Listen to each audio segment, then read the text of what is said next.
Environmental Services. Good morning. Morning, everyone. Morning, Mark. I have two items for your consideration this morning. Item A is consider approving conditional use permit 25-02 as requested by April Frankie to construct a second dwelling on her parents' property. Marlon Frankie for the purpose of family care due to aging and recent health issues. This property is 27.19 acres in size and located in the southwest quarter of Section 32 in Bergen Township. The Bergen Township Board recommended approval on February 12, 2025. The McLeod County Planning Commission recommended approval on February 26, 2025 with the following conditions. Number one, the second family care dwelling shall be a modular or manufactured dwelling. Number two, the second dwelling shall be removed or the existing farm dwelling will need to be removed once the assistance is no longer needed. Number three, an annual letter from a licensed physician shall be submitted to the McLeod County Environmental Services to continue the use of the second dwelling. We have received the family care letter from the physician stating the need for the assistance, and the applicant originally had proposed that this modular structure would be placed on the south side of the building site, but after looking at that, they are now wanting to place that, if approved, on the building site, so it will not interrupt with any of the ag land that surrounds the property. And Mark, this is a loaded question, but this is consistent what we've done with other similar requests. Yes, that is correct. Commissioner Kruger? I move to approve conditional use permit 25-02. Is there a second? Second. Second by Commissioner Schmalz. Any discussion? Mr. Chair? Yes. Yeah, as you stated previously, it sounds like it's very consistent with what we've done with several other requests like these. So appreciate the commission looking into it and studying the application. Thank you. Any further discussion? Mr. Chair, Yes. if I could just clarify, does that motion include the three conditions that are listed under item A, Mr. Tulecki? Thank you. I took it as it did. Commissioner Kruger? I had assumed that it was in with the permit, so, but if not, yes. And With the recommendations of the planning commission. All right. The motion and the second are in agreement to that. Any further discussion? Hearing none, proceed to vote. All in favor, say aye. Aye. Opposed? Motion carries. Item B. Item B is also a conditional use permit, and that is to consider a request from Bridget Bethke Pinder of Crystal, Minnesota to approve conditional use permit 25-01 to construct an accessory structure about 4,000 square feet, proposed to be a pole shed, on a parcel without a primary structure. The property has two 10 by 40 pod containers, and they are requesting or asking to put up 10 greenhouses to grow hemp, vegetables, and flowers. This property is zoned agricultural. It is 18 acres in size. It's located in Section 8 of Hutchinson Township. The Hutchinson Township Board recommended approval on February 13th, 2025. The McLeod County Planning Commission recommended denial on February 26th, 2025 due to the following findings of fact. Number one, the request is not in harmony with the general purpose of the area. Number two, intensification of activity of this use would lead to direct conflict with the neighbors. And number three, home occupation would not be allowed due to the fact that there is no dwelling on this property. The closest neighboring house, located at 17969 240th Street, Hutchinson, Minnesota, is 265 feet from the post-construction of this request. With that being said, if I may just take a few minutes to talk about, what the Planning Commission looks at in regards to criteria in issuing a conditional use permit. And Section 17 of the zoning ordinance talks about the creation of findings. And so the Planning Commission has to look at several factors in regards to a conditional use permit. Under subdivision 7 of Section 17, number 2, that the conditional use will not be injurious to the use and enjoyment of other property in the immediate vicinity for the purpose already permitted, nor substantially diminish and impair property values within the immediate vicinity. Number 3, that the establishment of the conditional use will not impede the normal and orderly development and improvement of surrounding vacant property for uses predominant to the area. Number 4, the adequate utilities, access roads, drainage, and other necessary facilities have been or are being provided. Number 5, the adequate measures have been or will be taken to provide sufficient off-street parking and loading space to serve the proposed use. And number 6, the adequate measures have been or will be taken to prevent or control offensive odor, fumes, dust, noise, vibration, so that none of these will constitute a nuisance, and to control lighted signs and other lights in such a manner that no disturbance to neighboring properties will result. That authority through ordinance that is granted to the county board comes directly out of state statute 394.301. and it states the same in regards to what the board may impose. And the last, under subdivision 2 of that particular statute citation, it states, in connection with ordering the issuance of a conditional use permit, the designated approval authority may impose such additional restrictions or conditions as it deems necessary to protect the public interest, including not limited to matters related to appearance, lighting, hours of operation, and performance characteristics. With that being said, McLeod County Section 16 does have a pretty comprehensive section of performance standards, so that was the basis of review from our planning commission. All right, very good. Any questions for Mark? I will note, it's obviously in the district that I represent, and this one and another one that I'll at least bring up in my report. I've spent a lot of time over the last couple of weeks looking into that, and with all the ordinances that are in place, it's hard to go outside of what we have that right now. So I'm gonna move to deny the permit. Is there a second? I'll second it. Second, Commissioner Kruger. Any discussion? Mr. Chair? Yes. You know, and as you stated, that the ordinance is defined pretty well at the county level, but is there a way that the applicant can somehow continue research on putting something like this in, even if it's not on this parcel? I mean, we want to be friendly to economic development. I mean, that's the way I look at this. But are there options available to the applicant, even though this one doesn't fit? So to answer that question, it's really up to the applicant to look to see what property is available for the purpose of the intensification of use that they're asking for. So there are several parcels that may or may not be, you know, in conflict with the neighboring properties. And when we've seen some of these in the past, specifically for an accessory buildings for business use, they aren't typically adjacent to a neighboring dwelling, to a residential property. And I don't want to use that term residential property concretely, because the property that's adjacent is zoned agricultural, but it is a house. And it's a small parcel that is zoned agricultural, but used primarily as rural residential residence. So that's where, when not speaking for the planning commission, the discussion that came out of that meeting, there was concern in regards to the scale that the applicant was proposing, that it potentially would be injurious to that property owner and the enjoyment of their use. So again, is there areas? Yes, I would say yes. But they're looking at this specifically through the lens of the property in question. Yeah, thank you, Mark. Thank you for the explanation. Mr. Chairman, that's all I have. All right, any further discussion? Mr. Chair, if I may? Go ahead, Mark. There is, the applicant is present if you would like to hear from them. Of course. He is, You can, we'll let Commissioner Wright make his comments, and then why don't you work your way to the microphone?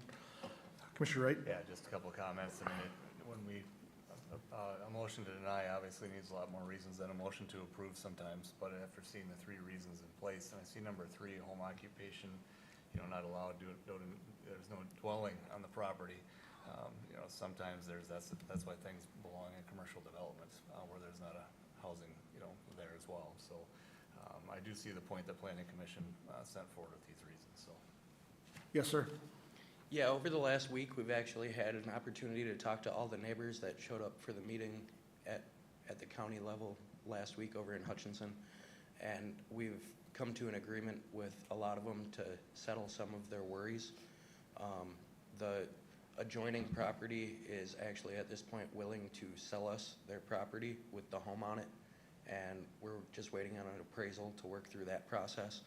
I feel like we've gone through all the steps to be able to make all the surrounding properties happy, and we're more than willing to compromise with any of them on the details of the planning to make sure that it's not an eyesore or any of their concerns get addressed through the planning process. I guess I could just ask that you give us a chance, and you could always revoke it later, you know? I think that's great. And congratulations, and thank you for the effort. However, I do think the permit as it stands today needs to be addressed. And I'm willing to hear from the attorney's office or the zoning department that I'm wrong, and that's fine if I am.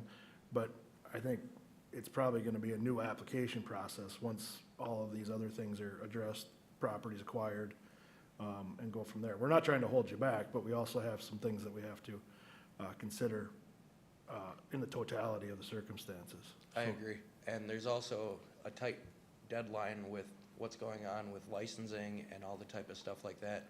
We're expected by middle of April, we should be able to get plants in the ground and actually get this moving, Okay, which would be beneficial for the entire county, honestly. let me ask you this, how quick is this acquisition of property gonna occur? Hopefully soon, but until the acquisition of property does occur, I think we have them calmed down and we've gotten to a good point that we're ready to move forward and all work together to make this happen. Okay, that's great news, but I'm gonna be honest with you, look you in the eye and tell you I'm still concerned about this permit. Yeah. Mark, do you have any comment about what has just been brought up, or you I can try to change my mind? Nope, I appreciate those comments, because I would concur with that. If there is a change to the application, so they did acquire that house, that would change the application and the scope of this. So at that particular time, as staff, my recommendation would be that, act on this with the recommendation of the planning commission, that was for a denial, and if there is a change to the application, they have the right to come back for a new one. Commissioner Kruger? Yes, and I have the same concerns. I'm sympathetic to your growing season, but I don't see, no matter what we do today, we can ease that, because I don't see it getting done. I don't wanna stand in the way of these things either, but, and also we go through a lot of work to appoint a planning commission, and I don't wanna overturn. They study this and have meetings specific to this permit, and I don't see anything today to where I'd wanna get in between that, and, if you happen to be able to go through with everything that, you're working on, I mean, it would be my opinion to reapply. And I think it's a completely different it's a completely different conversation if all those things that you brought up, happen. Mr. Chair, if I may, and I do concur with that, so I agree that regardless, you have the right, if they are willing to sign a waiver, but it still doesn't change it changes the application if they do acquire the property, so the nature of the application would change. Yeah, So you'd still be acting on this, at some point, unless they were to withdraw. Yeah, as we sit and look at this permit as it stands, it Mr. Chair. stands separate than what you're planning to do. Yes, Mr. Commissioner Kruger? And and again, there must be a little bit of zoning or rules to make that a building site. I mean, to make that actually a home dwelling, even though you acquire that, and that, it just takes some time to get done. I'm sure it can be, but, so, I mean, that's one of the problems that I had with it too, that there was no home dwelling there, so. Anything else, sir? No, I think that covers it. No, Thank you guys for your time. I appreciate you coming up. Absolutely. All right, the motion is still to deny. Any further discussion? Hearing none, proceed to vote. All in favor, say aye. Aye. Opposed? Motion carries. Thank you. Public Works.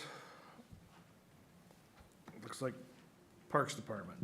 Good morning. Good morning. Morning, John. Requesting the board to consider approving an estimate for Parks tree trimming from JGS Enterprise LLC out of Stewart, Minnesota at a cost of $250 per hour, not to exceed a total cost of $75,000 with coronavirus relief funds from the American Rescue Plan Act. As outlined in the parks plan, tree maintenance is a priority across all 6 county parks.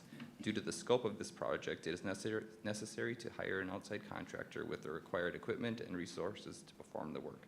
All trees in the open at all parks will be trimmed, along with any trees at the edge of larger wooded areas if deemed a safety concern.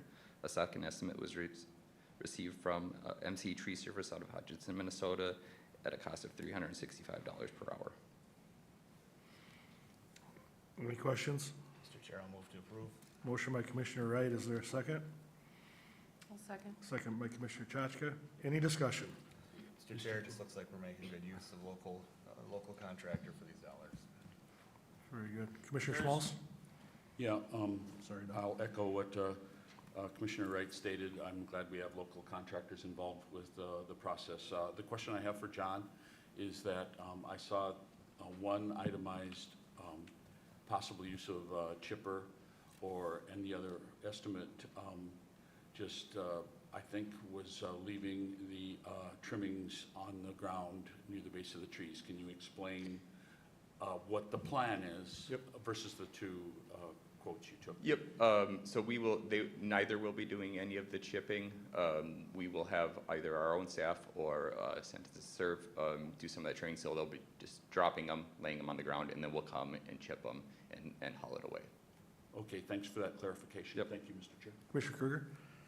John, I had a question on, or need a clarification. The one, the estimate that we're taking that that we're presumed to be taking, the low one, has a not to exceed of 75,000. Was that conveyed to that second bid? I mean, I don't want somebody to come later and say I could have, stayed under that 75,000. It's kind of splitting hairs, but I have had those calls before. If they were both aware of the cap? Yes. Yep. Any further discussion? Hearing none, proceed to vote. All in favor, say aye. Aye. Opposed? Motion carries. Item B, consider approving payment to McLeod County Ag Association toward the purchase and installation of public address system at a cost of $7,261.62 with funds from Fairgrounds capital budget. Public address system is needed with the recent construction of Century Hall. The McLeod County Ag Association was awarded a grant to be used towards the purchase and installation of a system that will connect Century Hall, the goat sheep building, swine building, and the poultry building. This will be used during the McLeod County Fair for the small animal judging. The equipment will also be used throughout the year for various rentals at Century Hall. The total cost of the equipment and installation is $12,111, with the Ag Association paying for $4,849.38. Mr. Chair? Yes. This is just part of the, kind of the sharing of resources and a combined effort between what the county and the Ag Association work on. And a lot of it is around, of course, the construction of the Century Hall. So move to approve. Motion by Commissioner Wright. Is there a second? I'll second. Second by Commissioner Kruger. Any discussion? Mr. Chair? Commissioner Schmalz, go ahead. And John, I mean, I've only been in the facility one time, and that was when we did our ribbon cutting ceremony. And if there was one thing that I thought was inadequate, it was the public address system. It might have been where I was sitting, but is this going to improve the situation that we have in Century, in the new building right now? No, but if I can have the people that are doing finishing the install on it to look at the angle of the speaker, sometimes that makes a difference. So we can have them check out the different zones within the building to make any adjustments if need be. Commissioner Smalls, I will add to what John's response was here. That was the first time that PA system had been used, so we are still learning and getting everything dialed in on it, so. And the engineer was on the board, so we're not sure. He had the volume right. Commissioner Kruger? Just being Commissioner Schmalz commented, I mean, we have to also, it's not just in that building, it's when the show, I had kids showing small animals, and I've been to some small animal shows. We have to make sure that PA, and I'm sure you're well aware that PA covers the show days too. I mean, obviously, that's one of the more important parts of this, so. Any further discussion? Hearing none, proceed to vote. All in favor, say aye. Aye. Opposed? Motion carries. Thank you. Before you run away, John or Andrew, as far as the mats or the protection for the floor regarding the fair and the animals, are we still looking into the prices for that? Andrew nodding his head, so. Yeah, so we did look in pricing for the mats at our last Fairgrounds Commission meeting. We were possibly going a different route with, I believe, ag lime with some shavings over the top to see how that would work this year. So we might test that out this year versus purchasing I think mats. it's just important. It's a dual-use building, which we're all in favor of, but it's also important to protect the investment for all the uses. For sure. All right. All right, item C. Item C, consider approving writing off 3 small outstanding receivable amounts equaling $984.06 that the county is unable to collect. We have 3 outstanding receivables that we were unable to collect in 2024, I believe, 2023 or 2024. It is cost prohibitive for us to send these to collections, so we're looking for approval to write these off. This has been done in the past, but we have not needed to do that in recent years. Yeah, that was my thing. I don't really, I'm sure we've done it, but I don't remember it. So I this is believe the pretty last rare. time was like 2017 or 2018. Okay. Any questions for Andrew on this?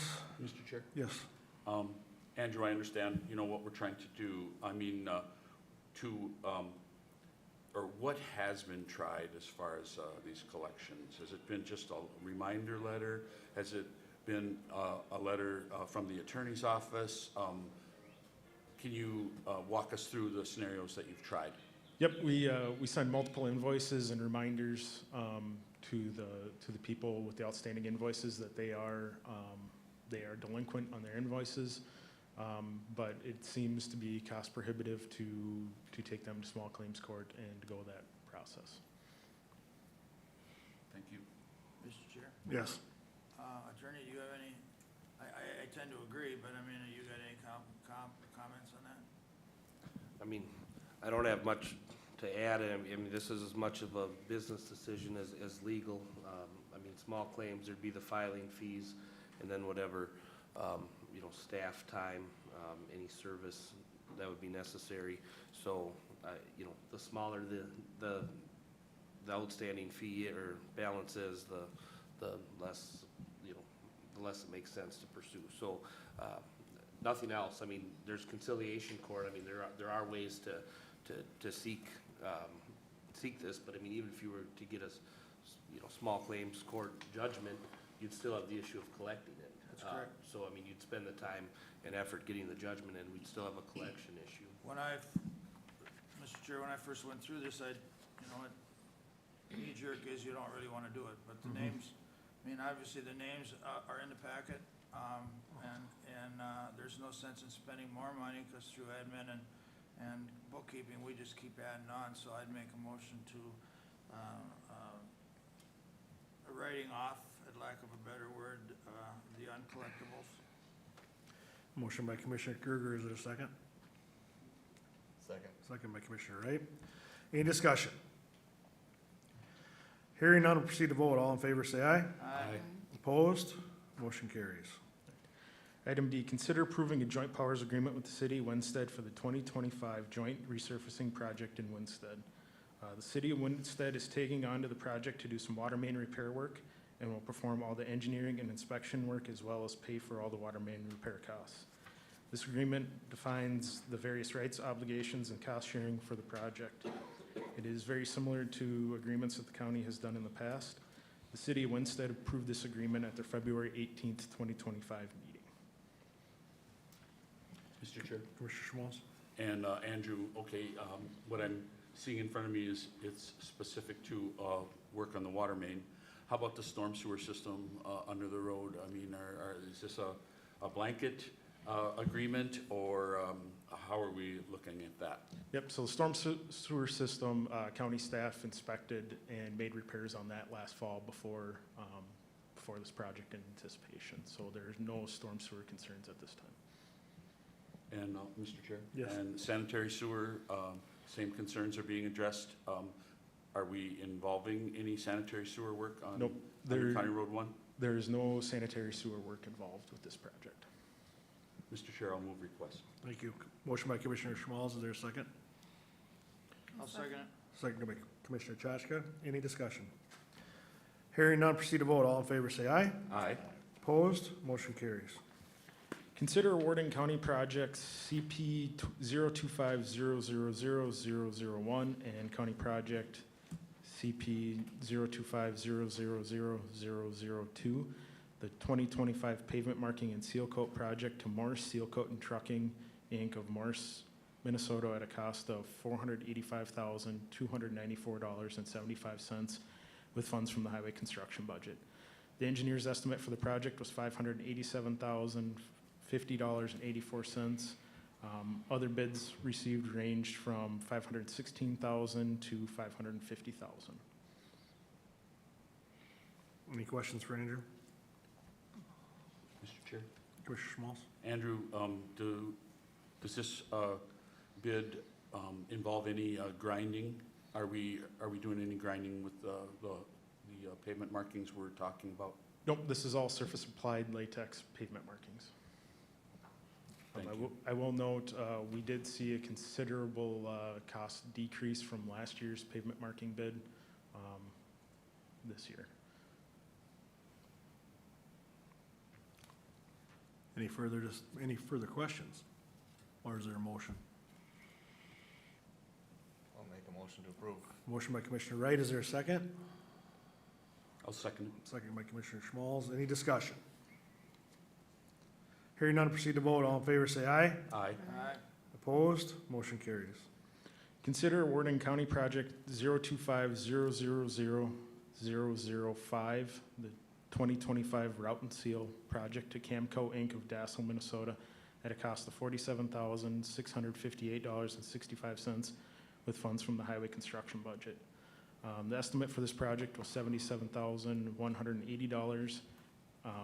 You'll notice the packet posted online had 2 other bids. This has since been corrected. We are having issues with updating the packet online, but the packet printed here has 3 other bids that range from $53,000 to $81,000. This is to seal the cracks, route and seal the cracks on CASA 13, which is overlaid last year.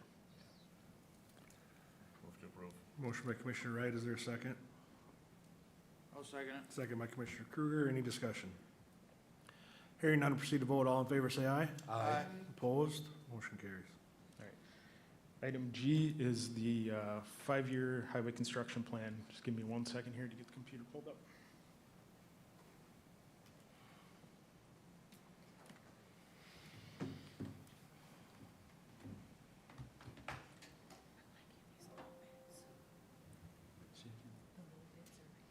Yeah. Well, especially when they come in under the engineer's estimate. It's a little easier.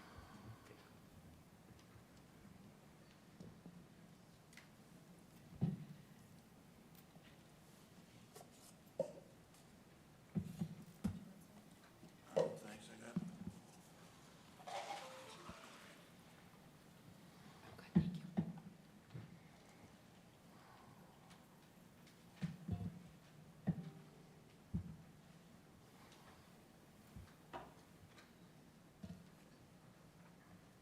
Joe, you need water? I'm fine, I have my soda, I appreciate it.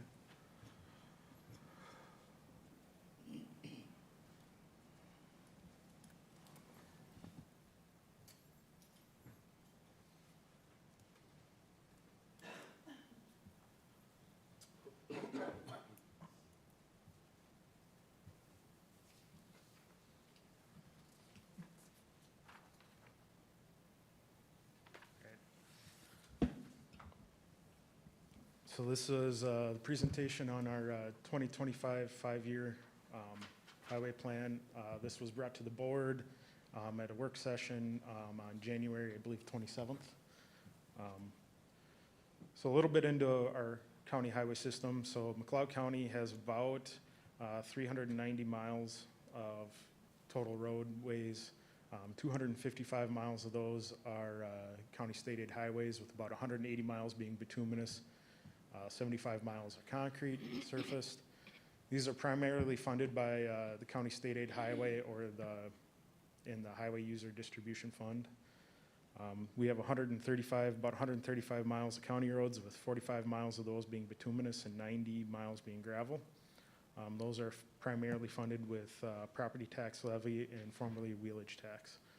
We do have the local option sales tax that funds some projects that were listed with the ordinance enacted back in 2019, 2020. So a little background, the Highway User Distribution Fund is funded by the fuel tax revenue, license fees, motor vehicle sales tax, and auto parts sales tax. That is put into the total Highway User Distribution Fund. About 95% of that gets rolled out to the state trunk highway fund, the county state aid highway fund, and the municipal state aid street fund for cities. About 5% is split off for the township bridge account, or yeah, township bridge account, town road account, and the flexible highway spending account. In 2024, McLeod County received about 6.7 million in total county state aid allocation. Of that, 60% is construction, which is about 4.07 million, and 40% was maintenance, which is about 2.7 million. We do have a local option sales tax, which is a 0.5% sales tax on everything that is purchased in McLeod County. That was enacted in 2020. The original projection on that was about $1.8 million per year, with about 65% of that coming from residents and 35% coming from non-residents throughout non-residents of the county. Since then, our receivables have actually done really well and much higher than projected. As you can see, we've been growing from 2.4 million to about 3.2 million the last couple of years.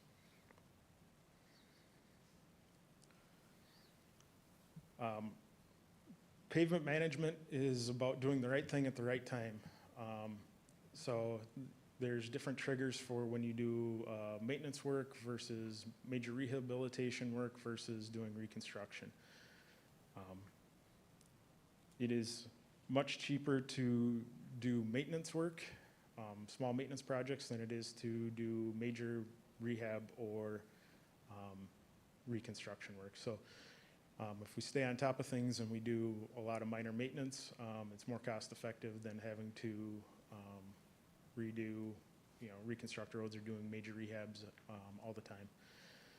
That, unfortunately, with funding constraints, is not always feasible, so we do end up into a situation where we do have to let some roads go to a point where we've got all the value out of them, they are shot, and we do need to reconstruct or do a major rehab.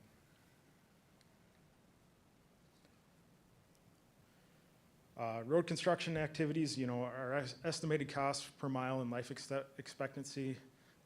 Seal coats are about $27,000 a mile. They're really a preventative maintenance with a 8 to 10 year life on them. Our minor bituminous rehabs, those are your thinner mill and overlays. Those range from $175,000 kind of average. They can be cheaper than that. They can be a couple $100,000 a mile. And those have, a 10 to 12 year lifespan depending on the road. Some we can get 20 out of, some we can get less out of. It all depends on the condition of the road. Major bituminous rehabs are about $360,000 a mile, and they're about a 15 to 20 year life expectancy. After that, you're able to push them along a little farther with a minor bituminous rehab, that type of thing. Concrete overlays are stepping up in price, and they're averaging right around that $700,000 to $750,000 a mile. Again, that all depends on the roadway width, what all we're dealing with, turn lanes, shoulder condition, shoulder width, all that stuff. But they're a 25 to 40 year life expectancy. And then you've got your rural reconstructions, which are about 1.7 million a mile, and our urban reconstructions, which are about 3.2 million a mile. So getting into the 5-year construction plan here.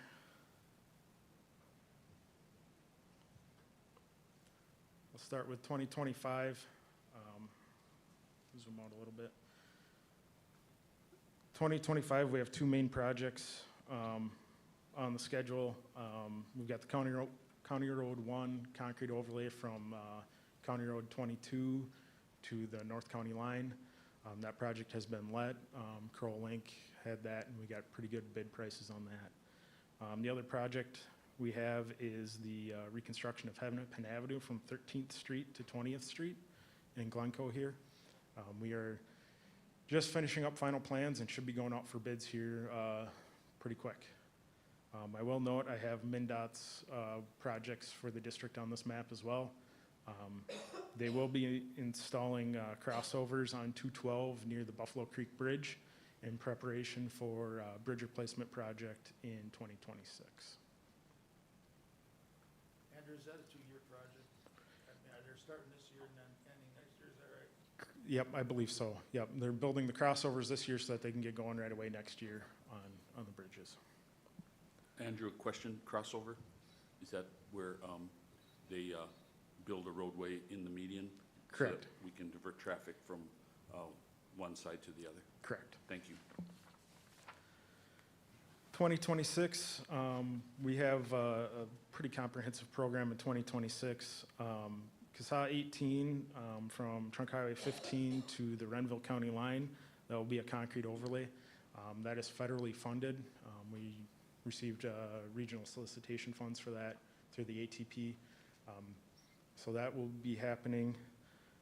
We have a minor bituminous rehab project on CSA 5 from CSA 2 to CSA 1, and a minor bituminous rehab on CSA 9 from CSA 7 to, or CSA 1 to Trunk Highway 7.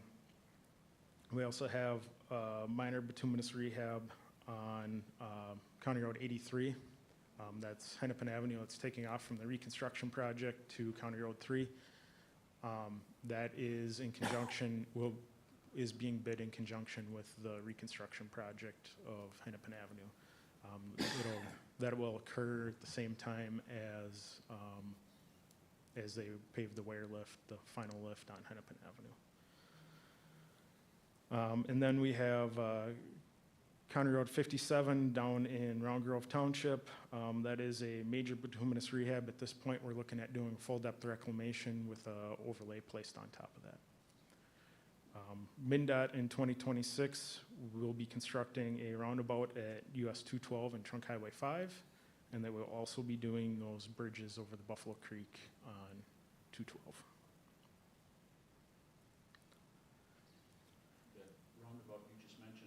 That roundabout you just mentioned, Andrew, you said Highway 5, are you talking about? Trunk Highway 15. 15? 15 and 212. Perfect, thank you. Sorry. 2027, now we're starting to get out there a little bit. I will add, we do our best to try to plan things out, but funding changes over time and the board's priorities change over time. So kind of get a plan put on. The first 2 years are pretty solid. After that, things can shift around quite a bit. My goal in 27 was to start hitting major bituminous projects.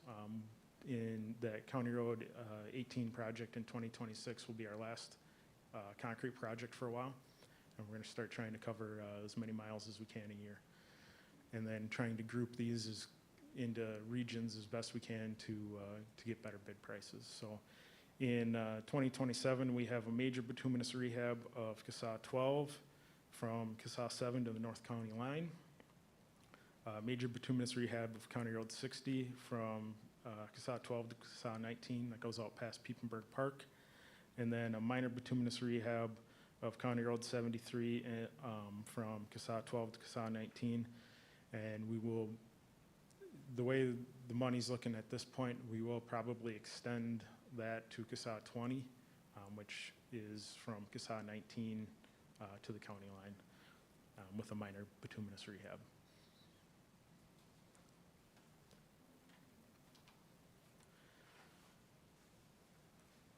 (2028), we have minor bituminous rehab on County Road 61 from CSA 7 up to County Road 60, as well as County Road 79. And then two major bituminous rehabs, one of County Road 62, which comes down from CSA 25 down to County Road 70. And then a major bituminous rehab of CSA 7 from where the concrete section ends down to 212 in Stewart. We get out to 2029 and things start to get pretty fuzzy. It's kind of some lines on the map at this point, but we'll know more in the next couple of years how funding lays out, see where we're at. But we've got gravel road upgrade of CSA 60 or County Road 60 between CSA 12 and Trunk Highway 5. Got a major bituminous rehab of County Road 92 in Silver Lake. CSAT 25, minor bituminous rehab from 212 to CSAT 26. Minor bituminous rehab of CSAT 33 from CSAT 2 to CSAT 1. And a minor bituminous rehab of CSAT 10 from CSAT 2 to the East County line. Our major rehabs are on major rehab is on CSAT 7 south of Stewart from 212 to the South County line. And that is what I have. I'll take any questions. Mr. Chair? Commissioner Schwartz? Andrew, will you explain to us and the public what tools do you use, the methodology that you apply on how we prioritize when we spend the money on these roads? Yep. So we have a pavement inspection vehicle that MnDOT runs. They run our roads every other year.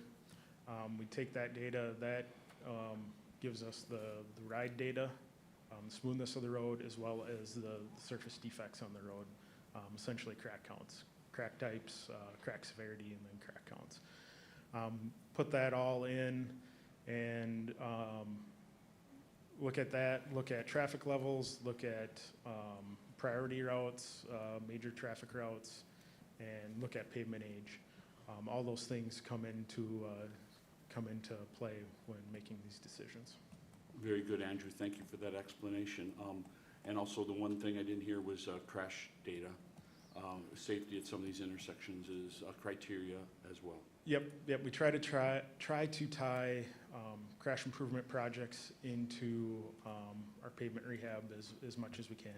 Rather than having one-off projects, we can try to eliminate that. Thank you, Andrew. Thank you, Mr. Chair. Commissioner Kurt? Couple things here, Andrew. I got a kind of a coalition call the other day about County Road 1 being it's up for next year. There's the crossings in Winstead, the pedestrian crossing in Winstead. Is there something on that, on this new? I mean, the people were respectful, but they said it's a pathetic crossing, lack of a better word, but they had different words, but. Yeah. So is there anything we can do, or is there some way to sit down with the city or try to find funding or try to find a grant? Or, I mean, I'll be very honest, I'm not up to that. I mean, I go through Winstead, but I don't know of the crossing. They said it's inadequate. There is no pedestrian crossing improvements proposed with our 2025 project. I'm open to sitting down with the coalition, the city of Winstead, and trying to come up with a plan for something. It may devolve into coming up with some sort of pedestrian plan or complete streets plan in order to be eligible for some outside funding. Some of those funding sources have those requirements, which we do not have either one of those plans at this time. Again, admitting that I'm not really up to speed on that, is it outdated? I mean, that was part of the conversation, was if we could at least get new LED lights or a more modern light. The lighting was so poor. I mean, is there such a thing as maybe a simpler first step fix to? Yep, our practice has been, we've done this with the city of Winstead, the city of Plato. Our practice has been that they make a request to me, I bring it to the board, we come up with the joint powers agreement. Our typical practice has been we joint share in the cost of the install and the maintenance over time, and then at the end of the life of the whatever mechanisms put up, we have to readdress how we're gonna approach it. So. Okay, thank you. My other question is, it's more of a comment. I noticed County Road 33 is way out to 29 or wherever I just seen here. Mm-hmm. Again, that's my district, so I'm shamelessly going to be promoting to try to push that up, but with data. I see the traffic changing. 212 is not even done yet, Mm-hmm. but I would ask that it be jotted down somewhere to watch traffic and crash counts and the data on that road, because traffic, I live out that way.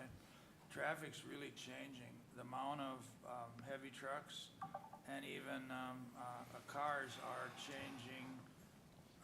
changing their routes because of the roundabouts. I mean, they figured it didn't take long to figure out that, if they wanna go west, they come down 33 and up to the roundabout or into town. I mean, it's just simple stuff, and I know you gotta go by numbers, but I think just by, watching, I think the numbers will change, and it's not time yet to get good numbers because, as you well know, it's 212. I think that's gonna change some things even more, because, to get an accurate, if we're gonna go through it, we gotta get an almost accurate count to between County Road 3 and even Hennepin, or all our arteries 1 and 9s, all of them. So, I mean, I just ask you to keep that in mind. 29 is a long ways out there. So, I mean, 33 is actually a pretty good road, except it's, my complaints, and I drive it a lot, is it's narrow.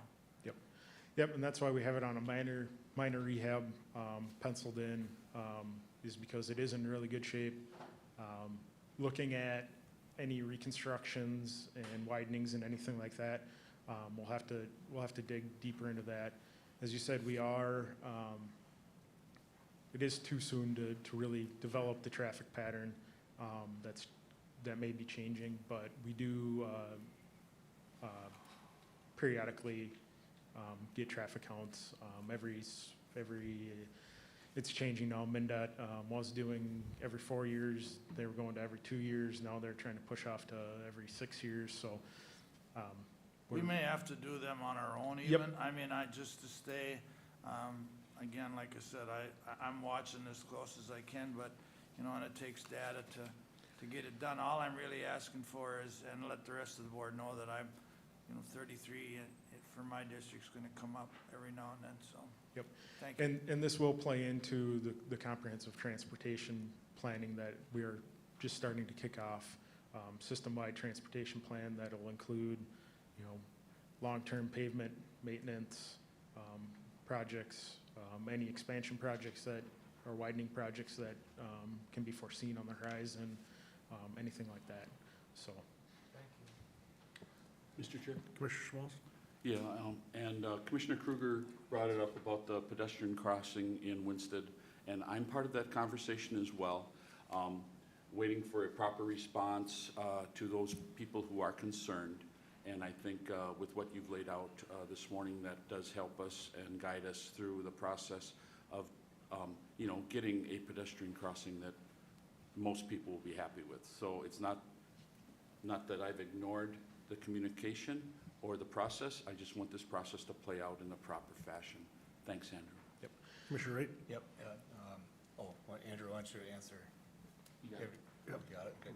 I had a conversation with Andrew before the meeting on a couple of bridges that I'm watching in my district, but Andrew, do you just want to explain where we're at on some of the bridge replacement topics? Yep, so currently, we try to utilize the state bridge bonds for our bridge replacement program. On county roads, they pay for 100% of the structure cost, and on CASA roads, they pay for 50% of the structure cost. So, it's really pertinent to our budget to try to utilize that program.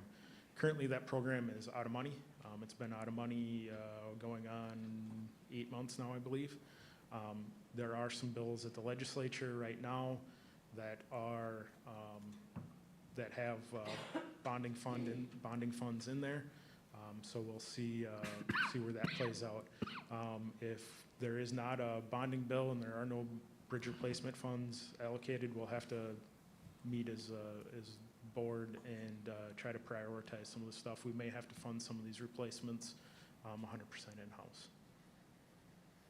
Thank you. And one last question, Mr. Chair? Yes. Andrew, Virgin Township, bridge over Buffalo Creek, I see we're not programmed in the 5-year plan, but is that a similar situation to what you just stated to Commissioner Wright, that, the funding will drive whatever happens there? Yep, I accidentally omitted the page with the bridges on here. That bridge is on the plan. We are working on finalizing the approach grading on that, and that will actually be eligible under the town bridge program, which does have money, so. Thank you very much. All right, Andrew, anything else? Nope, All I'm right. good. Thank you. Thank you. All right, moving to county administration, review of our calendars. Commissioner Kruger. Okay, since our last meeting, or right at our last meeting, we did have a short JD8 meeting on trying to update some work there. And that evening, I had my first extension committee meeting. I have not been on extension before. I'm kind of excited to be on there because I do like to promote our fairgrounds and our young people. Then I also had a pipeline safety meeting on the 19th. We get invited. I'm sure kind of it's a mandated meeting to inform the public on the pipelines in the county, but it's been, I've gone for a number of years, and I was joined by Commissioner Chutzka this year, so I'll let her comment on it. But it's kind of good to be aware of where all the pipelines are in the county and all the stubs that are running to private people. Already, we had a couple of Zoom meetings that for today I think I'm not going to get into. On the 24th, we had a county ditch 12A informational meeting. It was kind of the first meeting to kick off some work on a ditch in my district west of Glencoe, getting people together, and I see it's going to be probably an exciting year with that ditch for myself, trying to get the right thing done because of the costs are quite high. And then I went to the AMC conference this last week, 25th, 26th, and 27th.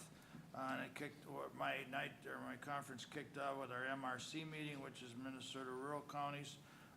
Basically, being the legislature's behind, we didn't have the policymakers that we'd have liked to have speak, but we did go through a number. So when we went up to the Capitol the next day, we had conversations for our elected officials, but they were also very busy because their schedules are and probably will stay that way for a while. So, but we did manage to see ours, and that night on the 27th, I worked on the agenda review. Brings us to today. Thank you. Paul? Yep, on the 18th, as Commissioner Kruger's indicated, we had a county extension meeting.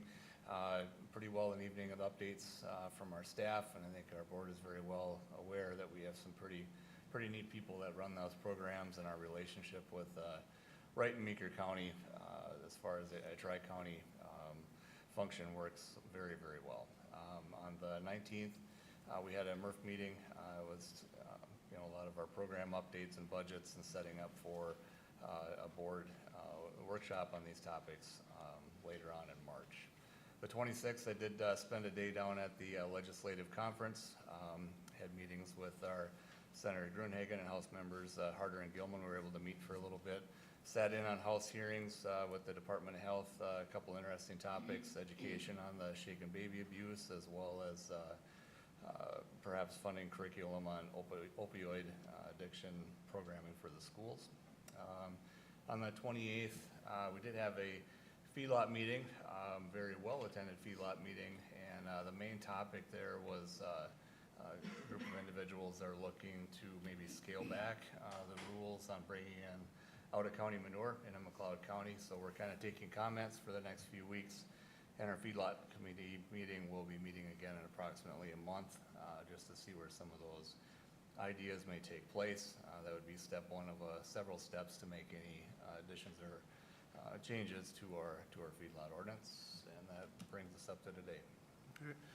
At or during the last meeting, we talked about the workshop and the ditch meeting that was in there. I teed it up a little bit earlier regarding the zoning issue we saw today.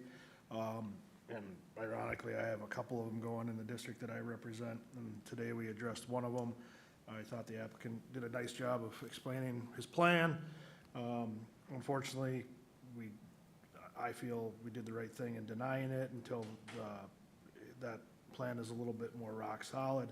The other issue that I'm working on, and the phone calls and messages have been wonderful, but the research that goes in after that, along with the zoning department and on your own, just how the ordinances are laid out, right or wrong, that's how they're laid out. In this particular issue, it's a conservation district piece that comes into it. So there's a lot of moving parts into that. So I appreciate the staff's assistance. To me, you do, obviously, we all have to do some on our own to make sure we know where we're at, but those do become quite complicated with the ordinances that are in place, and none of us are looking to stifle anything, but there are some things that we need to talk about and go through that. Other than that, some personnel related issues that are constant, and just some other random phone calls. So, Nathan?